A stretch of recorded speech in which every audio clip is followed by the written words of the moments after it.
শিক্ষার্থীদের যে সংগঠন তাদের প্রতিনিধিদেরকে আজকে ডেকেছেন এবং সেই আলোচনার মধ্যে কতগুলো প্রশ্ন এসেছে কিভাবে এই সংস্কার প্রক্রিয়া নির্বাচন প্রক্রিয়া এগোবে। তার মধ্যে তিনটা প্রশ্নকে আমরা আমাদের দিক থেকে গুরুত্বপূর্ণ মনে করেছি যে সংস্কার প্রস্তাবগুলোর মধ্যে যদি সবাই যাতে পায় এবং সেই সংস্কার প্রস্তাবগুলোর মধ্যে ন্যূনতম জাতীয় ঐক্যমত্য অর্থাৎ সকলের সাথে আলোচনা করে যে বিষয়গুলোতে সকলেই ঐক্যমত্য পোষণ করবে সেই জাতীয় ঐক্যমত্য তৈরি করা দরকার এবং সেই ঐক্যমত্যটাই অর্থাৎ ওই যে সমস্ত প্রশ্নে সকলে ঐক্যমত পোষণ করবেন সেটাই জাতীয় সনদ আকারে ন্যাশনাল চার্টার আকারে সেটা আমাদের সামনে আসতে হবে। দ্বিতীয়ত হচ্ছে এই বিষয়ে একটা কী পদ্ধতিতে এগুলো বাস্তবায়ন হবে। আমরা আমাদের দিক থেকে বলেছি যে সংবিধান সংস্কার সভার নির্বাচনের মধ্য দিয়ে একটা টেকসই ব্যবস্থা হিসেবে যাতে এটা প্রতিষ্ঠা লাভ করে এই সংস্কার সেই দিকে সরকার এবং সমস্ত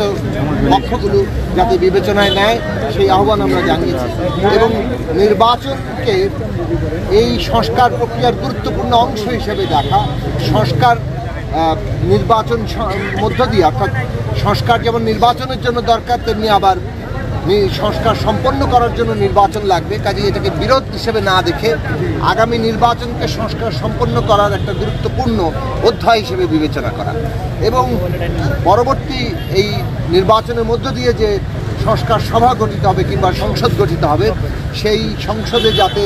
এই সংস্কারগুলো বিশেষত সংবিধান সংস্কারের প্রশ্ন একটা নির্দিষ্ট সময়ের মধ্যে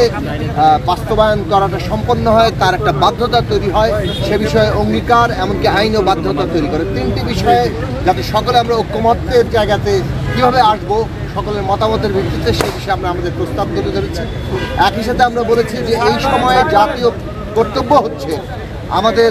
এই সংস্কার প্রক্রিয়া এগিয়ে নিয়ে গিয়ে